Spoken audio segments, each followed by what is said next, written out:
Bonjour à tous, ici Pauline Roche. Bienvenue sur ma chaîne dédiée à la santé et aux avancées fascinantes en biotechnologie.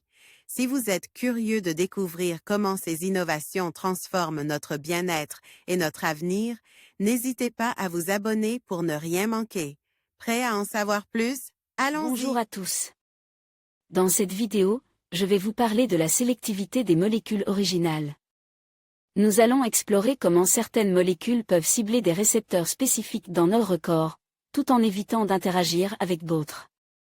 Je vous présenterai des exemples fascinants et des applications potentielles dans le domaine de la médecine et de la chimie. Restez avec moi pour découvrir comment ces molécules uniques peuvent révolutionner notre compréhension des interactions biologiques. C'est parti.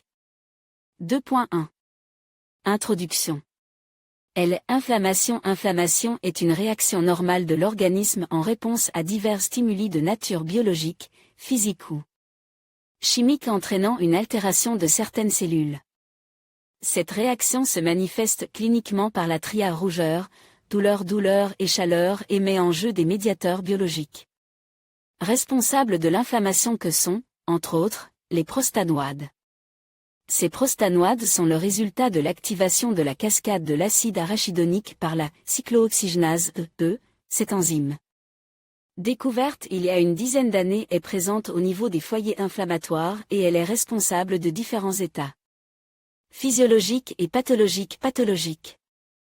Il existe une deuxième isoforme appelée cyclooxygénase 1 qui produit des prostanoïdes cytoprotecteurs dans différentes fonctions de l'organisme, mais son inhibition implique une diminution de ce rôle et donc provoque des effets indésirables importants au niveau gastrique, rénal et de la circulation sanguine.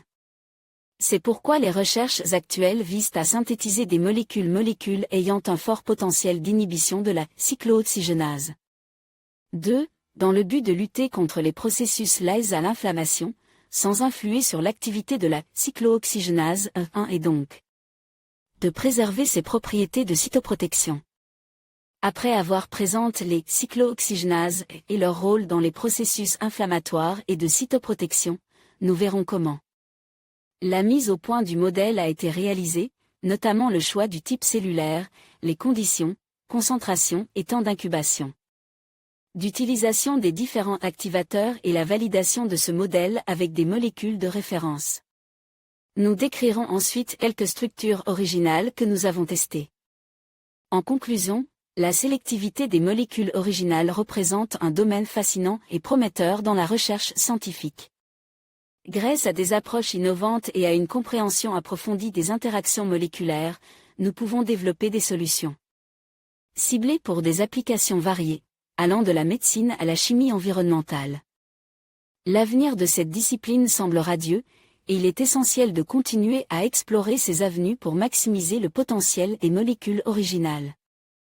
Merci de votre attention et à bientôt pour de nouvelles découvertes.